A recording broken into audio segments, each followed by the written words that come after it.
Welcome to the K-State Insiders, your Kansas State sports show. Now, let's head into the studio. Welcome in here to the K-State Insiders. I'm Ryan Gilbert. I'm going to be in Kansas City this week. Brien Hanley in the middle is going to be in Kansas City this week, and then there's Fitz. I'm Par for the course this week. Drinking Boom. on your couch, watching TV. Yes. Well, Big B, before we go into K-State, I know you've been stoked about this tournament in general for the Big 12. How excited are you to be out there? I'm super excited. Now, I don't get there until Thursday, but Yeah. I'll be honest, the games in itself, I think it's going to be good starting Tuesday. I think this tournament is going to be incredible, literally starting on Tuesday. I think it's going to be the best tournament in the country this year. You can't always say that, but I think you can say that this year. And I think we're going to get some it might not be because, again, the first couple of days, but hell, you got a team that's going to be in the NCAA tournament is playing night one. So it's just going to be a great tournament. I'm excited. I'm fired up for it. And I think we're going to have a surprise or two in it as well. You know, A couple Fitz, teams out there playing desperate basketball. Yeah. Cincinnati, West Virginia, maybe. You never know what they're thinking. But Big B mentioned some exciting basketball on Tuesday. I know it's our job to kind of try to not hype up the team, but we want people to tune into our show, right? And I can't just come out here and say we're not excited for Kansas State's game, but the games Big B's talking about, I'm not sure if K-State BYU falls into that, Fitz. I'm guessing no. I'm not a mind reader, but I'm guessing K-State did not fall under the good game heading.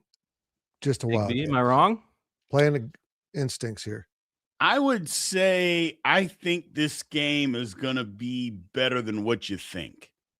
I think it'll be better because it's not going to be the same kind of home court advantage that a K-State team that wins 22 games, 23 games, something like that, finishes in the upper half of the Big 12. It's not going to be the same type of home court advantage, not to mention it's on a Tuesday. But I think there's going to be a good number of K-State fans there. I think it'll be better than what you think. I'm not expecting them to win. No. But I think the game in itself, I think it'll be better than what you think. Because, again, it's going to be one of those, hey, we're just playing out the string. We may get an effort that we hadn't seen all year. There'll be K-State people there because people buy tickets and they'll go to other games. That's just the beauty of Kansas City. It's not just about your team. People just go to the event, watch it, and go across the street and drink and go back and watch another game. It's kind of cool how Kansas City supports it, whether their team's in it or not. Yeah, attendance drops without KU, K-State, or Iowa State. There's no doubt about it. But that would be true no matter where you put this thing. And the schools around there would have more attendance. It's just the way it is. But I think K-State has been playing harder. They haven't always done that this season. And I think the PJ Haggerty situation is fascinating. They played some of their best basketball without him, and he comes back and they look awful. In no way am I blaming him. I'm just wondering if other guys haven't been able to grow and find their place and what they're supposed to do in the shadow of a guy who not just scores 20 points a game, but, make sure he takes plenty of shots in the process and leads to some turnovers and, those things that really derail you, and everyone kind of has to stand around and watch him do his thing. I think I'm sure he's going to play, but he has been, I think, a net negative for this team, and how that adds up to a guy that can score that easily being bad for your team is amazing. But I just think it's stagnated the other four dudes on the court. You add him into your puzzle. If it fits, there's a way for it to fit right. He's a special talent. I don't think anybody can deny that, but he's second in the country in field goal attempts per game. So, Matthew Driscoll mentioned it after, would that have been the West Virginia game? Sometimes you can just stand back in awe and watch PJ. Well, when guys are doing that, they're not being assertive and aggressive and scoring. And, if you want to be a pro David Castillo guy like myself, the argument there is, well, He was supposed to be a point guard this year, along with Nate Johnson. And in comes PJ.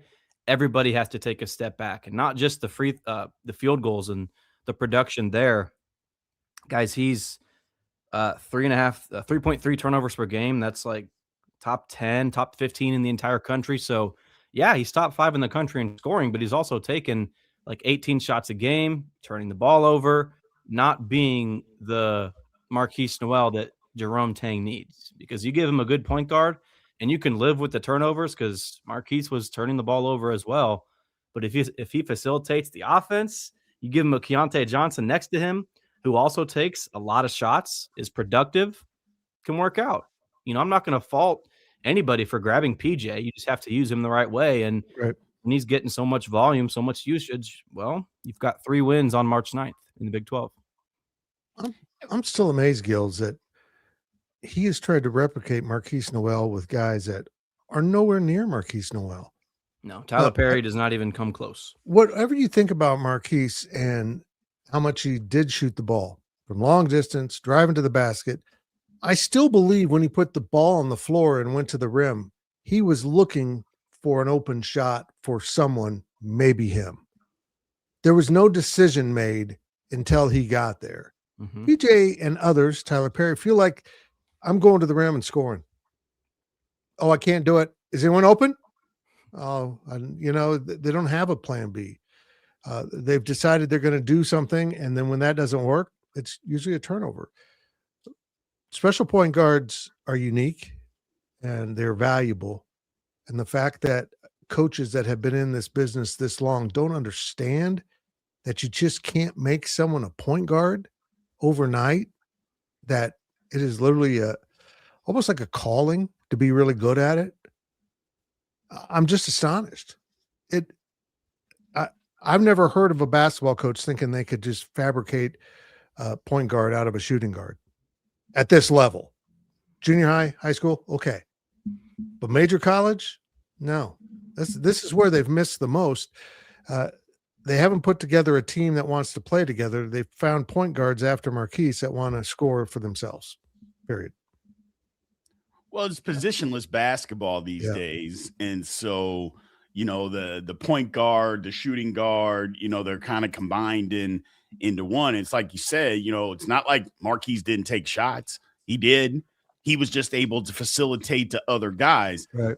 The only thing that I would say is, and I understand we won a game the other night against West Virginia, because let's just keep it on. West Virginia played awful, but it's not like Kansas State played great. I mean, they had 16 turnovers in the game too. So guys were turning it over. But what I would say is that who are you going to facilitate the basketball to? Like, if Haggerty's not scoring, who's going to score all the points, or who's going to score the points? And I would guess he was brought in to be the guy to score the points. But if you don't have him and he doesn't do it, like what else is there? I mean, but me, I've said the same thing about Haggerty. The reason he's not in the pro or in the NBA, because he's not an NBA guy. He's not athletic. He doesn't shoot it. He's not a facilitator. That's a guy that can play overseas for a while, but why go over there if I can make money right here in college? I'm going to continue to do that. But at the same time, I don't think it was a great fit, but I would just say maybe you missed the mark on some other guys too, thinking the other guys are going to be scorers, and they're not. And if you don't have him doing it, who else is going to do it? We'll never know, though. We will never know this season, because Nate Johnson and David Castillo, I don't want to say were limited by PJ, but they were handcuffed in a way. They couldn't just go out and take 15, 20 shots a game. That was PJ's job. And I'm sure that was the message from, the staff. Hey, let PJ go get his. And I know for a fact that there's opposing coaches in this league that, hey, if PJ gets his 2025 and nobody else does step up, we're not going to lose to Kansas State. No, absolutely not. And that's been pretty clear that they kind of just worry about PJ, and if someone steps up, then they'll worry about that later. That Baylor game was kind of what maybe they expected. It was Nate Johnson being more of the point guard and PJ getting fed the ball in good scoring positions. It was really effective. that they haven't been played that way since necessarily. Maybe it was just that matchup, but that's what they envisioned with this backcourt, and they got something much different. And the rest of the team has spent a lot of time standing around watching PJ dribble and try to get to the basket on his own and then draw a foul. It turned pretty annoying at some point, and I can't imagine it didn't annoy teammates. Yeah, I mean, I don't disagree. I mean, you could see it, but that kind of goes back to the roster was constructed poorly, you know. And my thing about it is like if David Castillo is a point guard. If he is, then you need to let him be the point guard. Now, if he's not, that's a different conversation altogether. But if he's not doing that now. So I guess my question is he really a point guard? Because if he's not, then okay, we've got other questions, you know, to answer. But if he is, then you need to let him do it. But I mean, obviously it's too late now.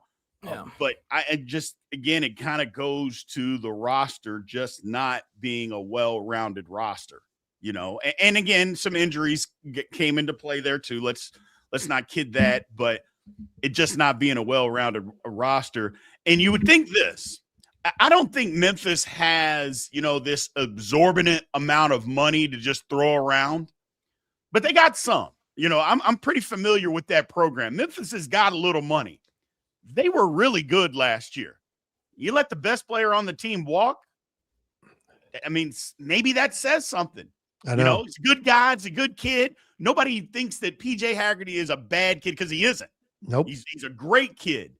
But again, Memphis was really good last year. They won a lot of basketball games. He was a second-team All-American. And I know good players move around from time to time, but they just let him go. I mean, I don't know. Sometimes you can read into things that you're just like, why? Even if you didn't have anybody else, pay him and bring him back. And Memphis didn't do that. Pretty telling. Yeah. Pretty telling. And, you know, it also could be that Memphis wanted him back, but they knew his real value. Correct. He was asking for a lot more than what his value was. And they said, no, we're not doing that. And Kansas State did it. And congratulations. Look what you got. And again, I'm not blaming it all on him. It's just they have turned to him to be the savior. And I don't think he's that. I think he's a player that needs to have a better defined role, because I get the feeling this is all he's ever done from grade school on. When he picked up a basketball, it's been him dribbling the ball and trying to get to the rim. He's really good at it. That's his game. Yeah, he can kind of throw it up from the outside, put it up there and make it. He's got a surprisingly efficient shot for as ugly as it is. And, you know, I just don't think he knows how to play any other way. Yeah. I think this is what he's done. He's so good at it. No coach is, you know, every coach through his career has probably said, oh, yeah, let him play. He can score every time. Now, when he gets to this level, he can't score every time. He can score and he can make some shots that others can't, but it takes some volume shooting to do it. And that is not good for your team overall, because when he misses a shot, it's done. There's no one rebounding it. Correct. PJ Haggerty's top 5 in the country, maybe the very best at getting downhill, absorbing contact, and scoring. But there is a huge drop-off with you know, Fitz, you mentioned that jump shot. Everything else in his game, he's not necessarily the quickest, but if he's downhill and there's only one dude guarding him, he's either going to get to the foul line, which he sometimes seems to prefer to do, or he's going to score. But talking about Memphis, the fact, guys, Memphis, it worked better. There were better pieces, and that puzzle was built a lot better by Penny Hardaway because they made the NCAA tournament with PJ. Absolutely. That was a better team. I don't want to try to act like it was, you know, PJ Haggerty. He left and Memphis got better. That team last year from Memphis, you're right, Gills. They were much better than this Kansas State team. They had a really good team last year. Now, Penny can't coach worth a lick. I can tell you that right now. Penny Hardaway is one of the worst power four. I don't even know if you would classify them as power 4, power 5. You probably wouldn't, but he's one of the worst coaches out there. But that was a better basketball team for sure.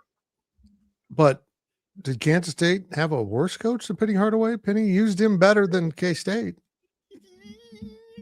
Yeah, I know. Gills, you've been on the ground covering this team. You've traveled with them. You've been out there quite a bit. You'll be there tomorrow, as we said at the top of the show. And it's been a grind. It's not fun covering K-State basketball right now. It actually feels like work. We're blessed with a profession that it doesn't often feel like work. Sometimes that team makes it feel like work.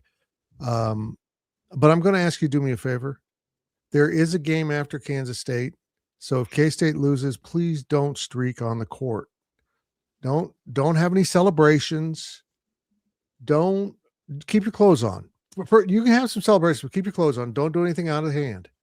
I think Big B needs to come early and be my security guard for Tuesday night. Make sure I don't do that. Nobody wants you. I'm not going to be your security if you're streaking. I mean, I'm going to be out there with the taser. All right. Sheesh. I know this. There will be a lot of K-Staters that if they're getting absolutely smoked in the second half, despite what I said earlier in the show about they go to watch the tournament, they will head to the bar for a while. They'll just head to sit. You know what?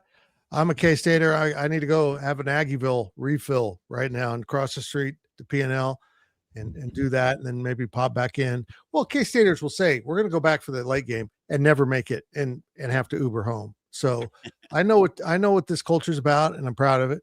But I think people are ready for this to end. It's a sad thing to say. I don't ever remember really saying that sincerely, that this just needs to end. But this needs to end. This is at least Jerome Tang's press conferences were, I don't want to say entertaining, but they were giving us a lot of stuff to talk about. Right. But now Matthew Driscoll says something about Baylor, and it's just like, okay, let's be done with this. Yep. None of this matters, right? Like Big B made the great point a couple of weeks ago on one of these shows. Like, none of this even matters. It's going to be a new group of guys, new coaching staff. We can criticize some of these decisions that are happening in games, but it literally does not matter. Big B, there's been kind of a push. Now, Kansas State fans aren't very happy with Matthew Driscoll and his post-game comments, constantly referring back to things that didn't deal with the game. And I'm of the belief K-State shouldn't let him do a post-game press conference. If they lose, send the players into the media, open up the locker room, and get this thing over with. Don't give him the microphone one more time. Don't do it. I mean, my thing is, did you make another mistake? I mean, if Jerome Tang was a mistake, then you have the interim coach. Was that a mistake too? I mean, it's mind-boggling what this guy is doing at the podium, Fitz.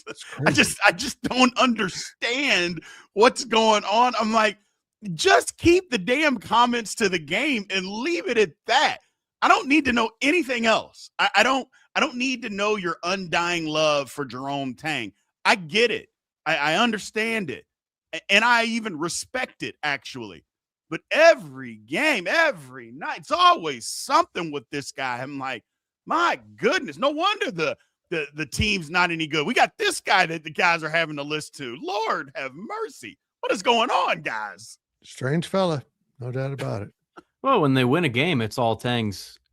It was all, he did it all. When they lose, though. Well, he still brings up Tang. It's so funny. Yeah. It's like, yes, this looked like his team. You're correct. The coaching staff has been all bought in all year long, but you say that after you lose by, 18, 19 points to Kansas. How does that have to do with – did you play well in Lawrence? Did they think they played well in Lawrence? Well, they don't know anything about basketball, I don't think, so maybe they did. Maybe they thought 18 or 19-point loss was a sign of good play. They were down by 30-plus, but KU played like 37 minutes in a game, and K-State. KU had its walk-ons and all that jazz for the first 5 minutes, and so Bill Self was like, "Yeah, we'll be just fine, even if that happens." Yep. But guys, like back to what we were talking about earlier. I think Kansas State can get competitive with Kamari McGriff, Nate Johnson. Dare I even say CJ Jones, just because they're facing their final collegiate game. And so leave it all on the court. I could totally see some dude's putting up a fight, but PJ Haggerty, we just talked about this for 10, 15 minutes. A great example of a dude who at the end of the year is just going to go to the highest bidder. And if I'm Andre Kostic, okay, I'm eyeing the portal. Whoever's got a foot out the door, that's where I'd be concerned with going up against a team in BYU that needs to get things back on track, because you want to be playing your best basketball in March. BYU certainly is not playing its best right now. And you think more dudes for the Cougars are going to be locked in for this game, Big B. I mean, you would think, but well, that's why you play the game. That's the whole thing. I feel like for a half, we're going to get something for a half. Don't be surprised if K-State's not winning by 3-5 points at the half. But so about like the 14, game. What's that? Like the KU game from Saturday. Yeah.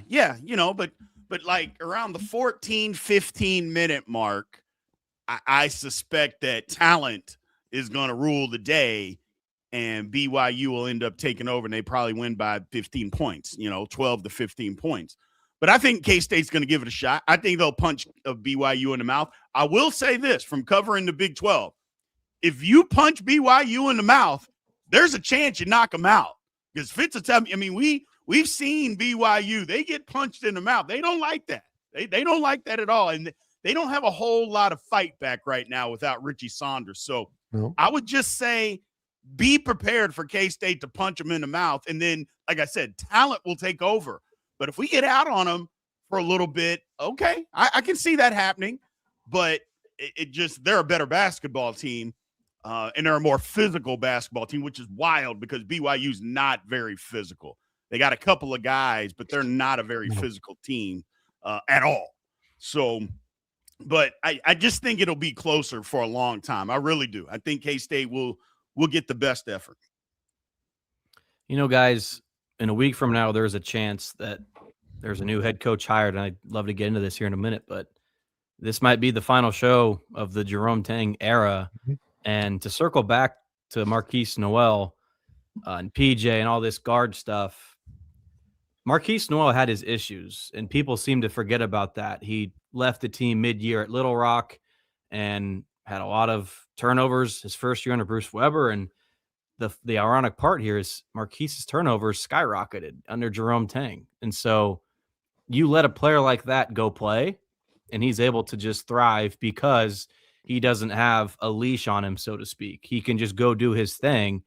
And the success, I talk about the NIL all the time, thinking you can wave a magic wand, go grab the most expensive guys and have that yield to wins. But the success in year number one was a curse because you fixed Marquis Noel. Jerome Tang deserves a lot of credit for getting the best out of Marquis Noel.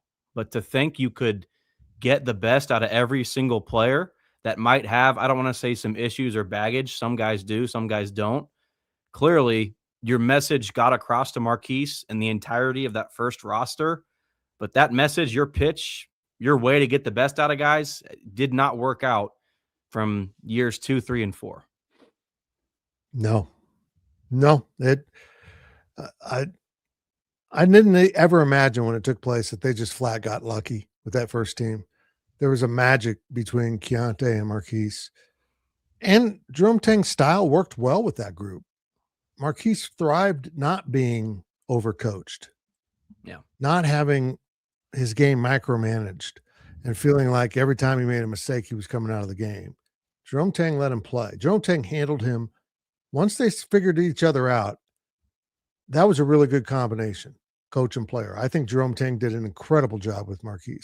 Everyone says, well, he inherited him. What did he inherit? He inherited a backup point guard that had too many turnovers and bad shots. Mm-hmm. So you can't gloss over that and then not give him credit for bringing out the best in Marquis, because he did it. And his style, which apparently doesn't work with a whole lot of guys, worked with him. And I worked with Keontae, who was an experienced player and knew his way around, knew what he was supposed to do. And those two set a tone that I don't think we fully appreciated. We didn't at the time. And once they were gone, so was the fire. They never looked like a competitive team after that. They just haven't had that ability to line them up and pick them off, except for 6 games last year, what nobody can explain. And it's just been the same thing, but progressively getting worse each year until this mess. But Keontae was August, right?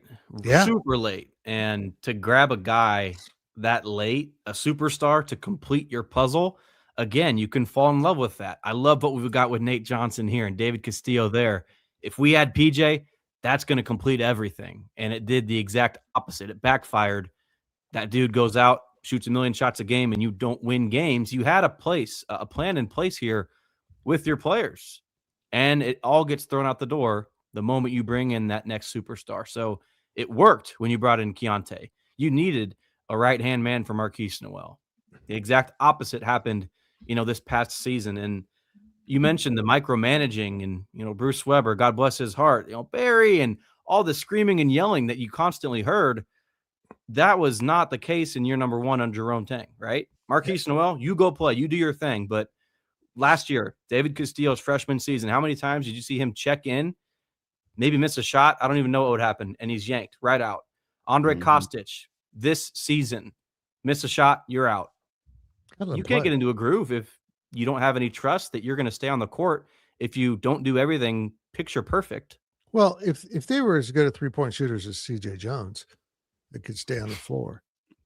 Yeah. That goes back to earlier, like, we can nitpick about CJ playing more than Andre Kostic, but again, it does not matter. CJ will not be back next year. The odds of Kostic coming back probably are not high. Here's the thing, guys, and I want to put in some info here about women's basketball after this, but most coaches, I don't know. I'm not going to say it, but say it. No, I'm not going to. I don't. Yeah. Nope. I'm just so frustrated that this is what happened because people were so fired, so excited. He won the press conference. He didn't win the press conference. It was like the Super Bowl victory of a press conference. Folks, you are not going to be thrilled about whomever is hired. There is no big name out there right now that is yearning to come to Kansas State. And the big names that are, you don't want.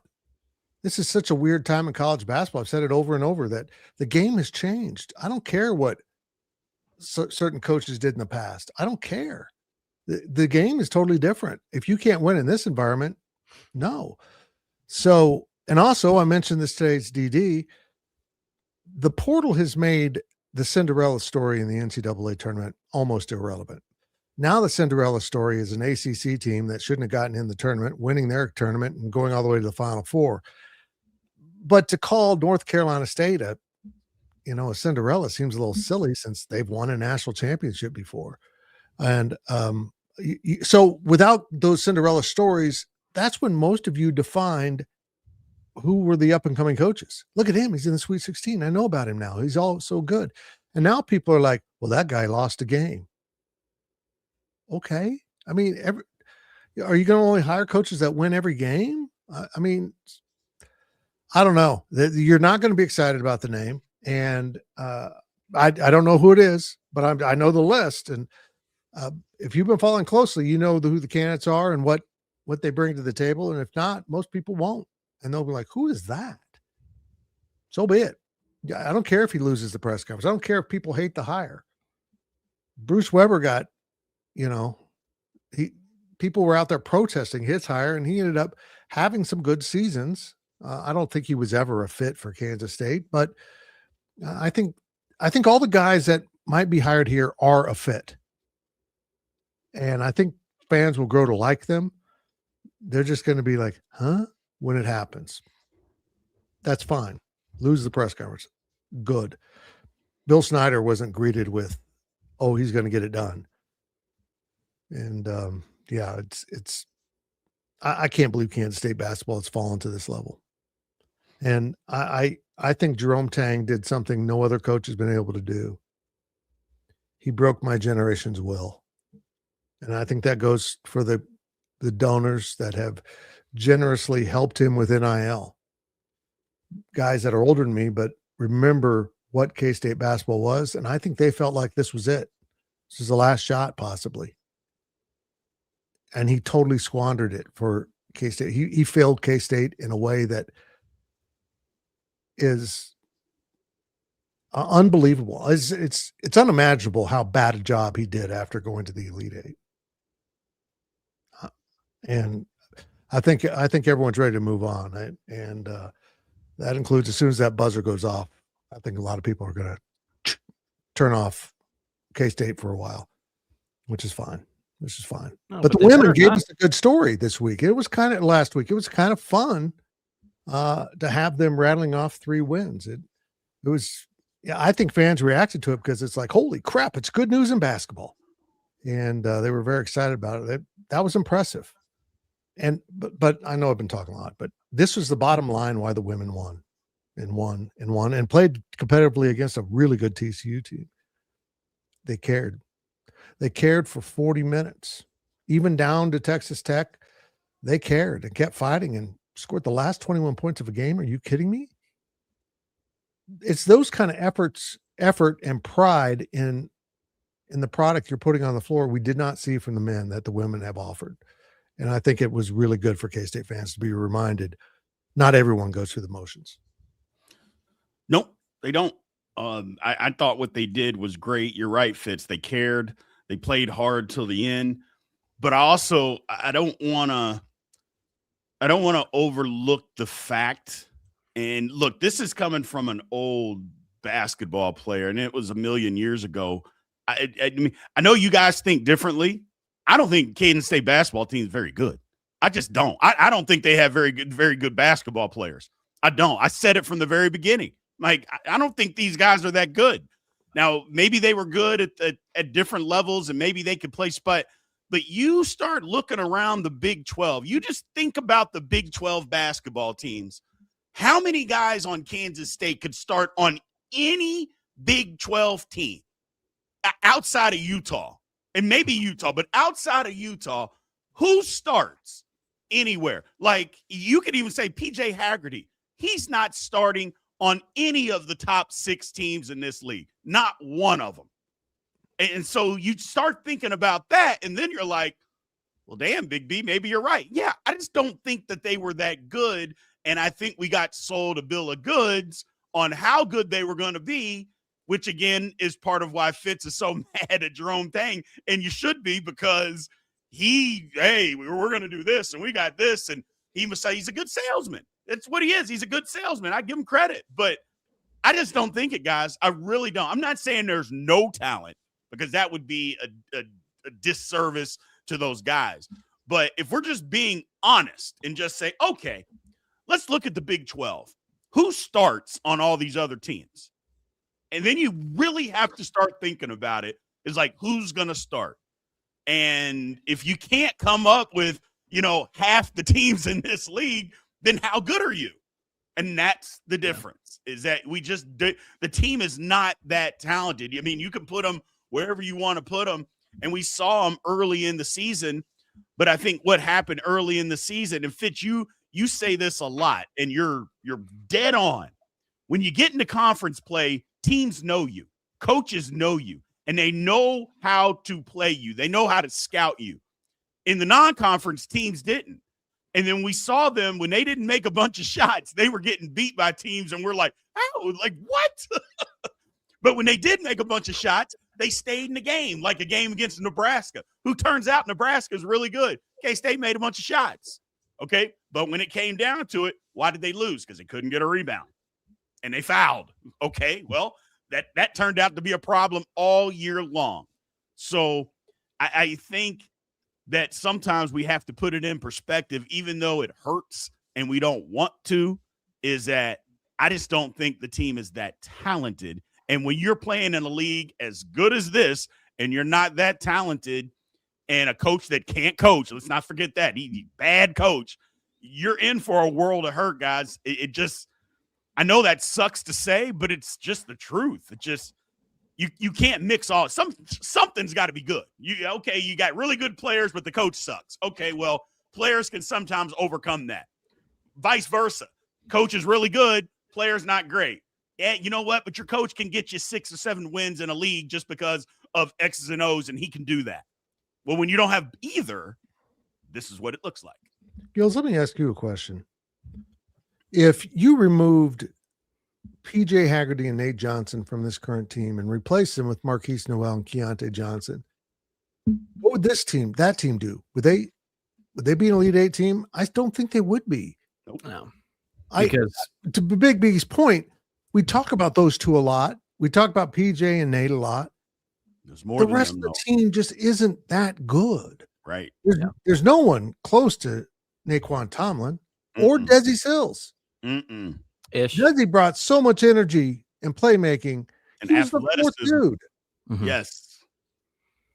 So here real quick, like there's nobody out there that covers the Big 12 more than Big B. And so when Big B says that this team doesn't have Big 12 players, I'll believe it. Yep. But I would say Big B is the glaring issue for this team, for this basketball program, has been the schematics and the X's and O's. This team does not ever gain an advantage in that regard. Now, I can make an argument that if PJ takes 9-10 field goals a game, there's a role for him on a team. David Castillo, I'm always going to say give him a better nest and coaches that can develop. You never know what he can turn into as a former 5-star recruit. At the end of the day, though, you know more than me, so I will take that and believe that, yeah, like this team isn't talented. However, you pair that, like you said, with a lack of coaching, there you go. You have 3 wins in Big 12 play. But the popular like narrative out there is, hey, it was all Marquis and Keontae in year number 1, and that's just untrue. Yeah. Naquan, Big B, you mentioned how he's in the NBA, thriving right now. Man, absolutely. Desi, spark guy, energy, Ish. Guys, go back to March Madness, not just the Elite Eight game. The amount of shots that Ish hit. Now, the difference with Ish and Abdi Bashir is Ish wasn't a gifted defender, but he could hold his own on the other end of the court. And he was also a lot taller, bigger, lengthier. I know Abdi's quick, but Ish could defend. And, who's the Desi on this team? I don't even think I could I couldn't even talk you into anybody being that spark dude. And so you go down the rest of the roster, David Gasson, go grab some boards, Cam Carter, play some defense. It all just worked together. If you gave Marquis and Keontae the keys to this team, I mean, maybe guys have different roles behind them. You never know, but no, this wouldn't just fix anything. So, well, what I think, and I'm sorry, Fitz, to jump in, but I think you have a leader, and Marquis Noel is a leader, and that he would demand guys play hard. He would demand guys do things the right way. Who's that on this team? I mean, and we can blame whoever we want. The bottom line is like, who is that? Who's the guy that's going to demand you do things right? Demand that you be in the right spot offensively and defensively. Who's doing that? So while they wouldn't be as good, because again, I think it goes way undersold. Both of you guys are right. Way undersold how many good basketball players were on that Elite Eight team. Just basketball players. But I think we would win more. I definitely think we would win more games. I think we probably win 5 to 6 more games. But it's not making the Elite Eight because, again, the talent level. But you're going to have a better leader, somebody that's going to make guys work hard in practice. He's going to hold – and who knows? Maybe he's holding coaches accountable too. Hey, man, what are you doing? What is going on? Why are you taking me out? Why are you taking him out? Why aren't we doing this? Behind the scenes, maybe all that kind of stuff is going on. But I do know that we would have a leader on the team that is going to hold players accountable, and we don't have that right now. It has to be PJ. With the money he's making, the amount of shots he takes, if there's one dude who can actually go in and demand anything from his peers, it's PJ, right? But that's not PJ. You can't do that when you're taking all the shots, though, Fitz. Or Gills, I'm sorry. Yeah, you can't. If you're taking all the shots, it's one thing to be a leader, but you can't go and then demand these things from other guys if I'm never involved. Yeah. Because I'm like, well, what the hell? You want me to do this, stand around and watch you play? Yeah, I'm not going to do that.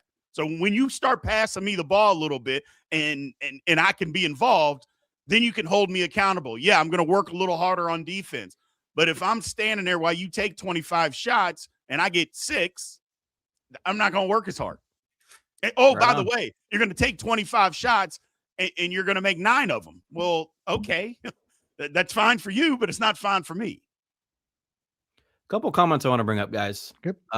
From G Brew, I have no problem with what happened. So Jerome Tang's firing. The next game was the Baylor game. Okay, obviously Scott Drew's here. No issues with Matthew Driscoll the first game after the firing, saying what he might say, right? Mm-hmm. Pair that with Baylor being the former team. I have no issue with Driscoll saying that one bit. You guys agree? It's after that, the games following, where it's like, okay, move on, be done. Look, and I agree that it was the first game. The wounds were fresh, and he felt like he needed to defend his friend. His friend had 4 years to defend himself by putting together basketball teams. I still think it was the wrong place. If he wants to have a Monday afternoon press conference and say those things, I'm in. But a post-game press conference, let's talk about the game. And if you're going to give credit to Jerome Tang, why didn't he win all the time then? And to sit there in the room and say, well, we were getting there, we were making progress. No, you weren't. Mm-mm. You weren't. That's what bad coaches say. We were about there. She was about to fall in love with me. Dude, she was never into you. It's like they just dream up these scenarios where it was all going to break loose.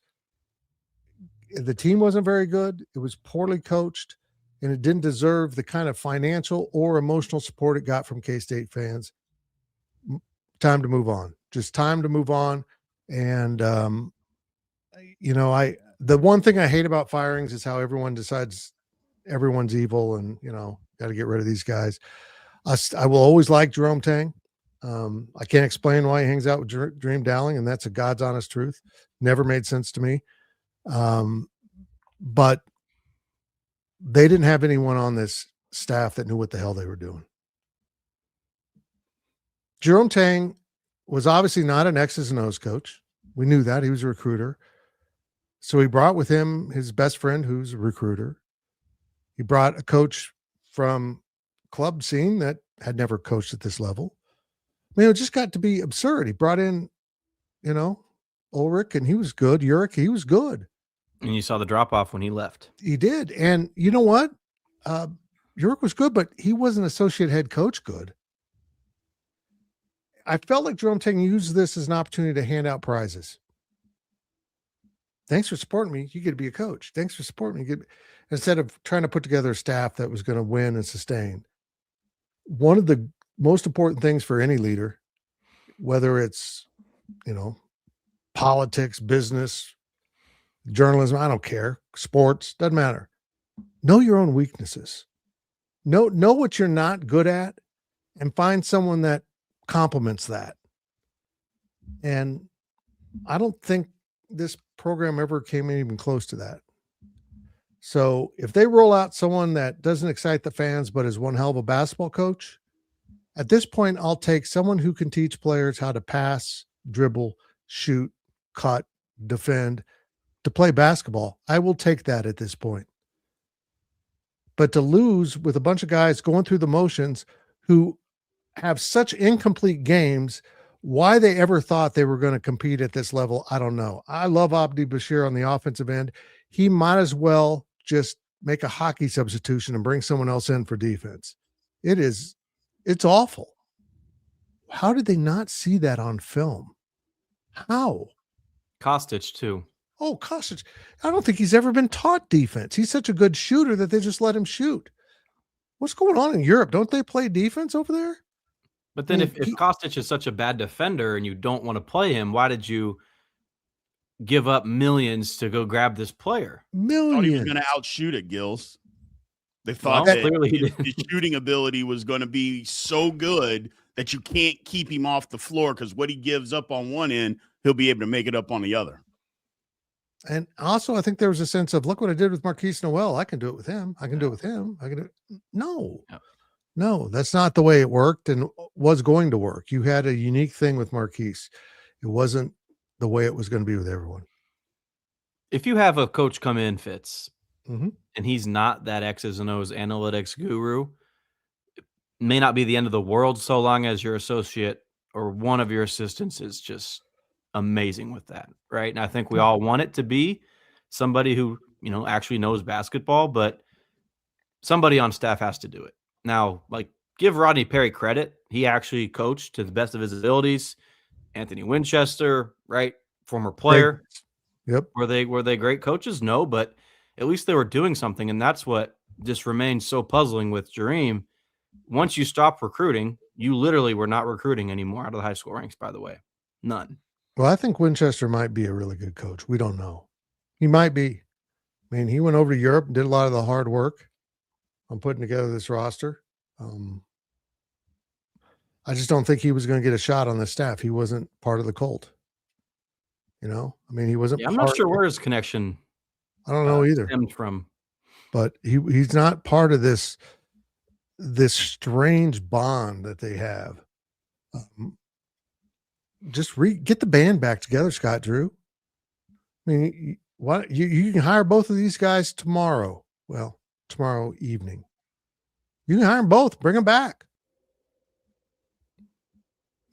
But watch, it probably won't happen because he knows. As we continue to close this chapter, guys, I think from PowerCat Mike, seems like the basketball program started to decline when Naquan had that incident. Jerome Tang was really affected by losing him. I think ground zero, this all started when you had that success like we've talked about, because that's what can really change you. You close your eyes. This is what my coaching staff's going to be. This is going to be my philosophy as a coach. This is all going to work. And it might take a year or 2 or 3 to build that foundation, to build that culture. And it all comes together in year number 1. You're thinking, well, to hell with that. Look at what I can do in the portal. And so even before Naquan had his incident, pair that also with the Patrick Gongba recruitment. I'm not saying he ends up a K-State Wildcat, but Naquan's incident occurred when he was in Manhattan. It didn't help your cause one bit. And Fitz, you mentioned Jerome Tang had a lot of strengths early on. One of them was really getting that fan base fired up. And for a fan base to believe that you can go out and get a guy like Patrick Gongba, you know what? There was so much excitement. And then Naquan happens, and then you miss on Patrick Gongba, and it all kind of started to go downhill from there. But I know there's some people out there that believe their moment was after the Elite Eight loss in New York when Tang went over to FAU's locker room, and that was their, I guess, alarm bells. But regardless of whether you think that was a good move or bad move by Tang, year number 1 is when it started to change. That, I don't need to build a foundation. I can reload in the portal every year, and it's somehow going to work. Yeah, I mean, he sat down at the blackjack table and hit 21 time after time and walked away with $1,200 and thinks he's a wizard. Can I get a GoPowercat stipend for the casino? Yes, you can. Big B can have some of it too, by the way. We'll go Big B, me and you. Look, the Naquan Tomlin thing sidetracked him. Believe me, I know it totally wrecked him. And I think he was a really confident guy. Only a really confident guy would go into the opposing locker room. And it's not like Bill Snyder going in after Northwestern State played really well against you in the non-conference. FAU was legitimately good basketball team. I would have laughed at him if he came in. What are you doing here? We just beat you. We're better than you. Why are you over here congratulating us? Go to your locker room. There's a time and place to do that, but that wasn't the time or place for him to do that. And I think it did set a tone. And I think he began to believe his own press clippings that he could pick them and they'd be good. And they weren't. Yeah. I mean, I just, like I said, you hit lightning in a bottle early, and thought it was just going to continue to be that way and just didn't build the roster the right way. Because you look at that first roster, it was built the right way, but you lucked into it and then you didn't duplicate it. And well, when you don't duplicate it, there's a problem there, and that's, to me, that's kind of the thing that you tried to build this roster too many different ways and they never had a plan. Fitz, you've said it over. There was no identity to the program. And some people are going to say, well, it's the transfer portal, NIL. That's not true. That is not true. Look at Michigan. Michigan's one of the best teams in the country. It's come from transfers. You can have an identity, and still get a bunch of transfers, but you got to have, this is what our program's going to do. I'm going to bring guys in that are going to do that. Have this role. Have that role, not just try to ragtag it together every single season. That is not what it is. You got to have a culture, you got to have an identity, and you got to get guys that are coming in to do it. Okay, great. This is what you're doing. I fit in here. This is my job. This is my role. And all these things are defined.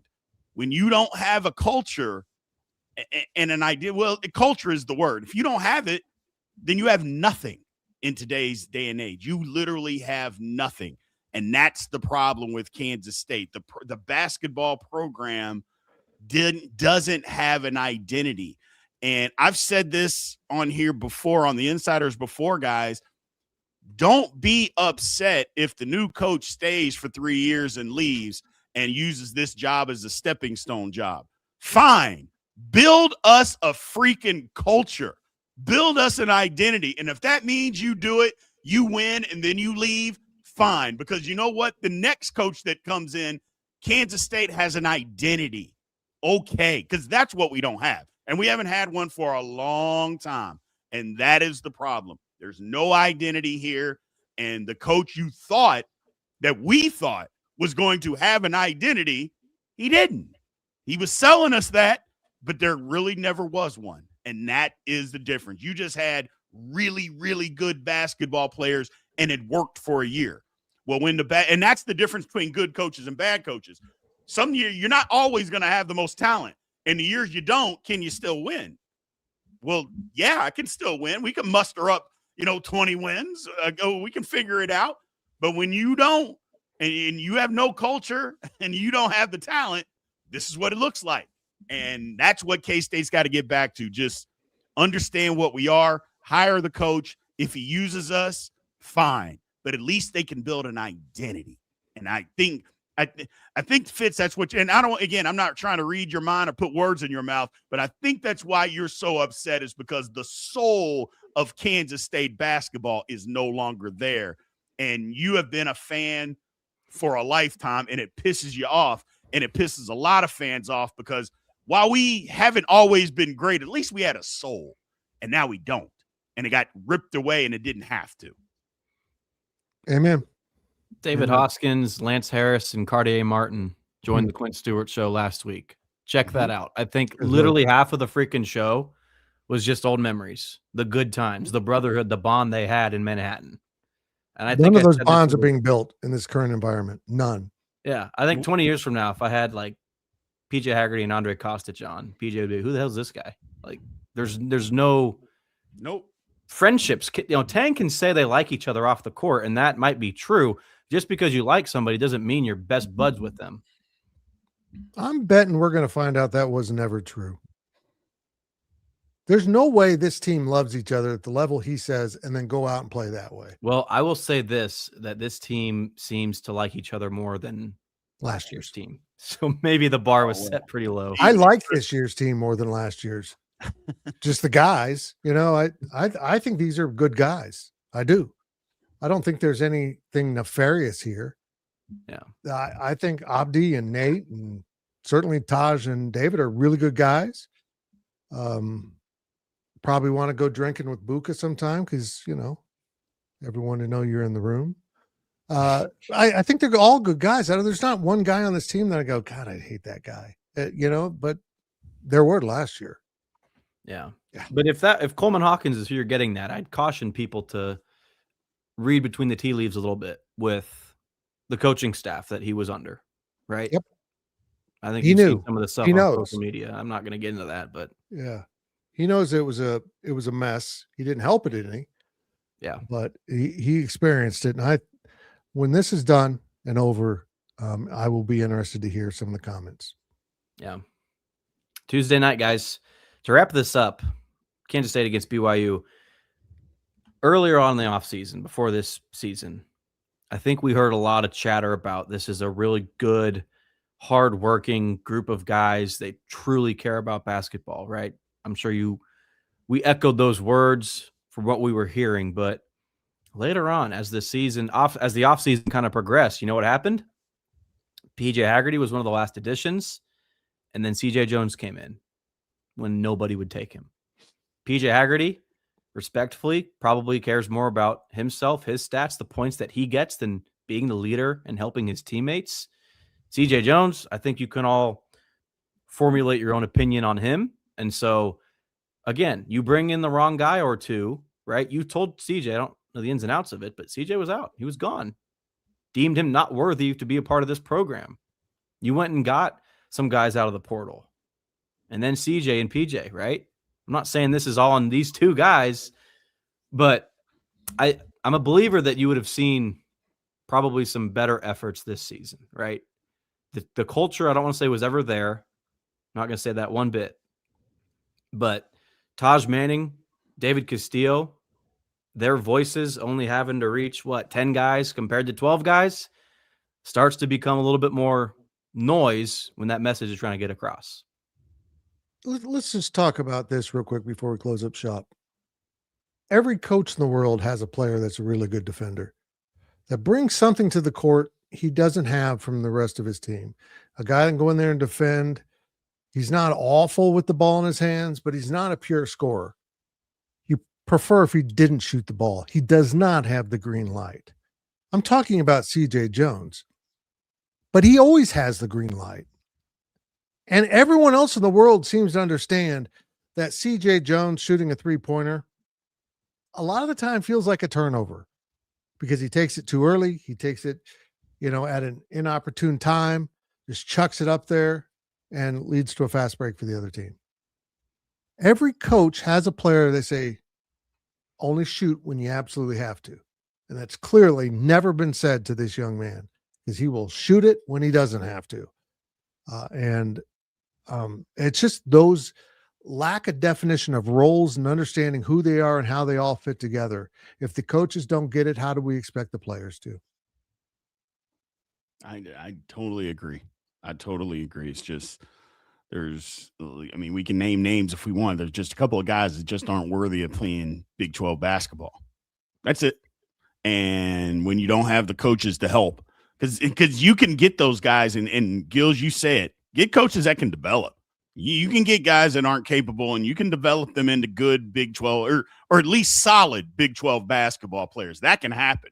But when you can't develop, man, and then you take chances on guys and you do that, then you're asking for trouble. And that's just where we are currently with this team. But to put a bow on it, I'm ready for it to be over and move on. Move the heck on. I like Jerome Tang. I think he gets a bad rap when people attacking his character. I don't like that stuff at all. But at the same time, he was a bad basketball coach, and it's okay to say that. He was just not a good basketball coach.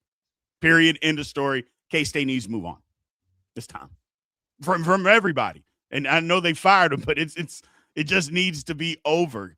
I think the worst thing in the world is if K-State went on a run and won the Big 12 tournament.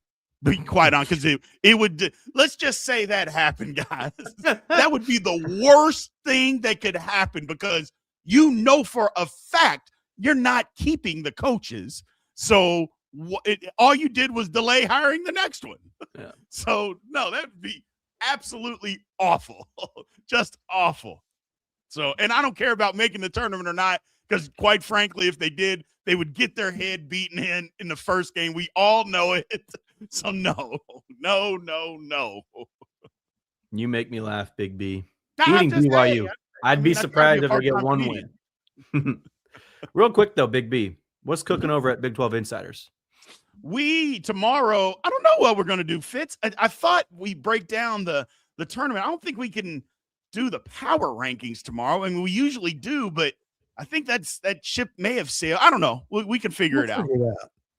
Yeah, we can figure it out. We're pros, Gills. We can figure this out. Yeah, we'll figure it out. But either way, I think a lot of stuff still going on at Big 12 Insiders.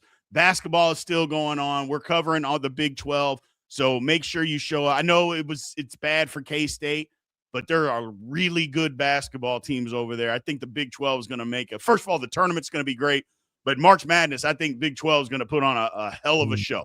They are going to put on a hell of a show when they start getting around teams that aren't so familiar with them. I think they're going to have an advantage there because the coaching in this league is top shelf. Really is.